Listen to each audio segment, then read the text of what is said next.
consistency isn't motivation. It's not discipline, it's not passion. It is self-respect. I know how dramatic it sounds, but just stay with me for a moment. Because what I'm about to tell you completely changed how I look at things. For the past few weeks, I have been juggling myself between learning, editing, building automations, learning about AI, playing with AI apps, trying to grow this YouTube channel, learning new things. And now my exam started. Today in the morning, I gave my first exam. And I have my next exam in the next 3 days. Everything in my brain is screaming to let's just pause things.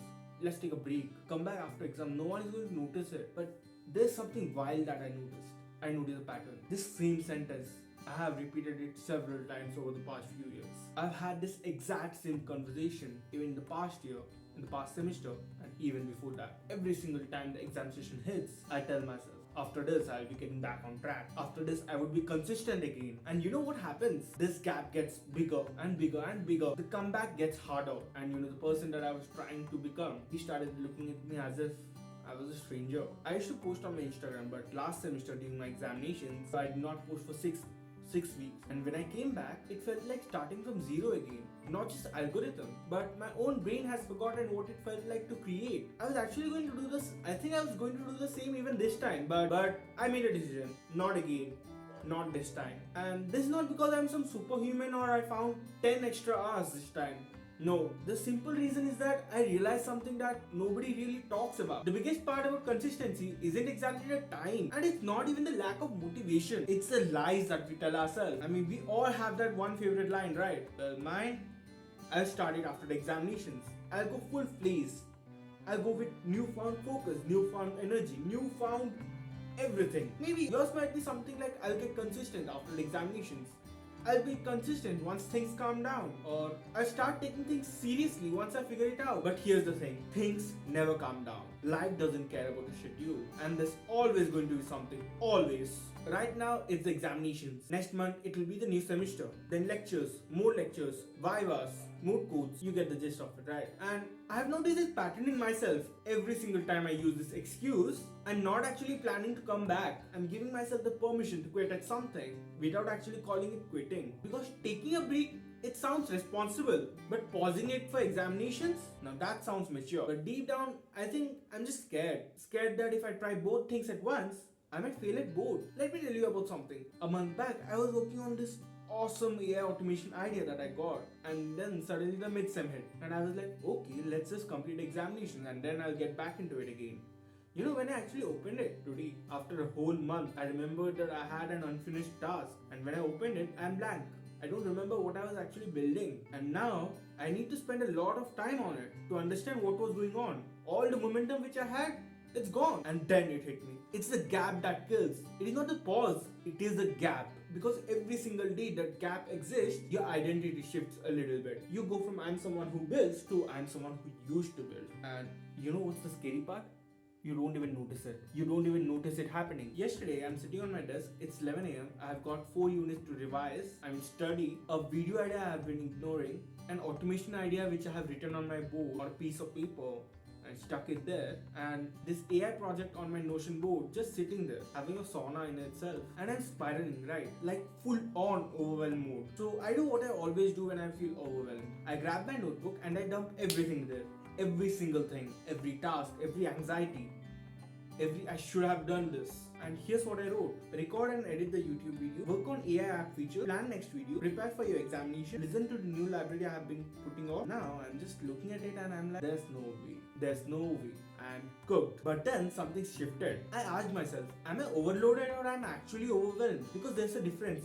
A really great one. Overloaded means you genuinely have a lot of things to do. You're too busy. The math doesn't matter and you don't have enough hours on your hands. Overwhelmed, it simply means that your brain is adding some more drama and masala to make it feel much more impossible. So I did something I never really did ever. I took the piece of paper in my hand and started questioning each and every single item. I was like, what is the most minimal version of it which keeps my identity intact? Not what's the best version of it, not what's the moderate version. What's the most simple and minimal version? Just a version which will prove that I'm still there. I'm still the same person. And suddenly this list actually transformed. From record and edit your YouTube video to what I'm doing right now, recording a video. From working on an AI app to write down 3 features that I want to integrate in this app. Did you see what actually happened? I did not abandon any app. I simply reframed them and I just made everything smaller. The dream stayed the same, but the bar just got a lot lower. And this is where everything clicked. Somewhere on YouTube, Instagram, Twitter, we got brainwashed. We got brainwashed into thinking that consistency is always the key. It means doing the same thing every single day.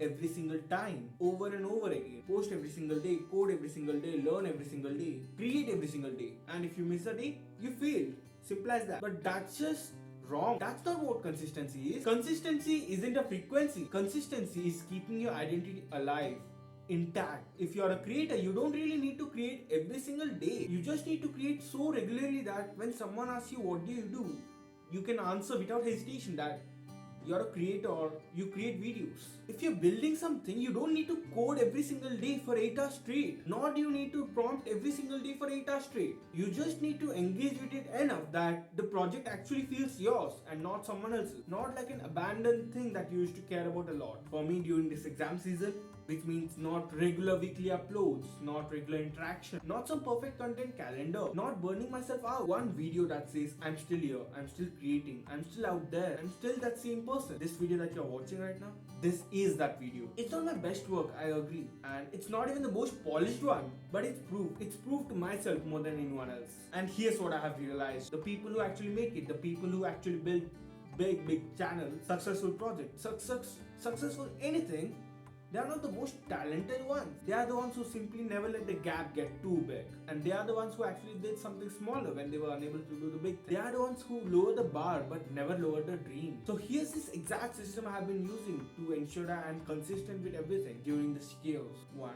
I try not to break identity. Whatever I'm building, whatever you're building, be it creator, developer, student, entrepreneur, do something that reinforces the identity, even if it is tiny. And for me, this video, it ensures that my identity as a creator stays alive. It does not lose its existence. For my AI project, I'm not interacting with it, but I'm still noting down different features I could add to it. This keeps the builder identity alive. You see the difference? You see the difference? I'm not actually doing the work. I'm just trying to protect this identity. The rule number 2, keep the gap small. The longer you go without touching something, the harder it is. And it's not really about the skills that you lose. It is about the psychological pressure that it takes to actually get back on something. If I skip posting this week, sure, okay, no problem. Maybe I could enter back into the loop. But if I don't post for this whole month, I'm sure one thing I'm going to start overthinking once again. What should my comeback video even be? Will people even care? Maybe I should just start over. And that start over, that's going to take a long time once again. And the rule number 3, lower the bar, not the dream. This is where people mess up. People think that lowering the bar means giving up on quality or to simply stop caring. No, that's not what it means. It means make the action smaller but keep the ambition the same. I still want to build a successful YouTube channel, but during this exam session, it does not mean 1 or 2 highly qualified and highly edited videos. I would say it just means 1 accurate, raw, honest video. I still want to finish my AI app, but during this exam session, progress isn't really shipping the new features into it. It's ensuring that the features and the image of the project is clear in my head. And look, since my channel is essentially about AI, automation and technology, let me tell you about the automation which is actually saving my life right now. It is ensuring that I stay calm and collected even during this chaos. Every night before bed, I open ChatGPT or Claude and I just dump everything. Tasks, anxiety, random thoughts, things I am worried about, things I didn't finish, things I need to do tomorrow, everything. And I just write this one single prompt. Turn this into a 3-step plan for tomorrow. Minimum effort, maximum impact. Keep it so simple that no matter what, I cannot fail. And then the AI gives me 3 simple things. That's it. Not 15 tasks, not some 10 to 20 micro tasks, not some elaborative schedule. It's just 3 things, and if I do those 3 things, tomorrow's a win. And now, here's the man. When I wake up tomorrow, I'm not waking up trying to figure out what I'm actually going to do tomorrow. I'm waking up by actually doing something. I have been doing this for the past week, and really, this is the only reason why I'm still functional in this chaos. Look, if you're in a busy season right now, maybe exams, new job, life, chaos, or whatever it may be, I just want you to hear this. Don't ghost your goals. Don't abandon the identity you're trying to build. You don't need to be perfect. You don't even need to ensure an impossible standard. You just need to do something. Something perfect, something small, but something. Because consistency, it is the respect that you show to yourself by small actions that say, I'm still that person even when things are hard, even when things are frustrating, even when I'm tired, and even when my life is chaotic. This video, it's me showing myself that respect. And I sincerely hope that it reminds you to show yourself the same level of respect. Don't let the gap get too big. Don't wait for the things to calm down. They won't. They never did. Do something small today. Lower the bar, not the dreams. Keep your identity alive. That's it. I guess I'm going to dump my thoughts and get the things that I'm going to do tomorrow. I'm probably going to use that AI prompt to figure out what I'm actually going to do tomorrow. See you in the next one. Hopefully before the examinations, maybe after the. Either way, I'll see you soon. My name is Varun. Peace out.